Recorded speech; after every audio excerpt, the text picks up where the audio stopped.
advice, the Guyana Amazon Warriors are no longer contesting the outcome of this year's Caribbean Premier League final.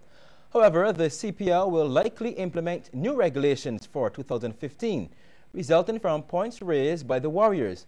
You may recall that there was a contentious conclusion to this year's final between the Warriors and the champions Barbados Tridents, which was played at Warner Park in St. Kitts.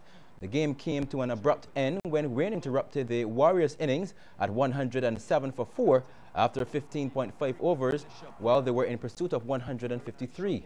After the rain had stopped and mop-up operations completed, the match officials decided that the allotted time for the game, including extra time, had elapsed, and the Tridents were declared champions on the Duckworth-Lewis method. The Guyana Amazon Warriors franchise management wrote to the CPL after the game, expressing its concerns on what they term as unorthodox manner in which the game ended, with the result being upheld by the CPL. The Warriors sought legal advice on the matter. After consultations, both parties have agreed that in the interest of the game and the reputation of the CPL, the matter is now closed and all parties concerned can move forward to planning the 2015 tournament.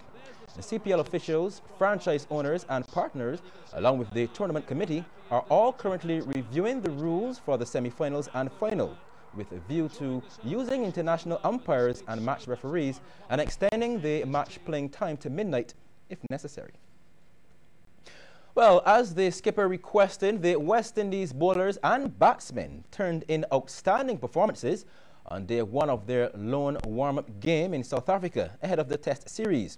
Playing against a South African Invitational 11 at Willowmore Park, the Windies dismissed the hosts for 125, with Sheldon Cotterill taking 5 for 16. Then Marlon Samuels and Devon Smith ended the day in an unbroken third-wicket partnership of 182, leading the West Indies to 217 for 2. Now going into day 2 of the 3-day game tomorrow, Samuels will be on 103, inclusive of 19 fours, and Smith, he's on 83 with 12 fours and a 6. Michael Clarke scored an emotional century on day 2 of the first test between Australia and India at Adelaide. After retiring hurt on day 1 when he was on 60 after aggravating a back injury, the Aussie skipper returned to score 128 as Australia closed on 517 for 7. Stephen Smith also joined the list of century makers, which now stands at 3 so far for the match.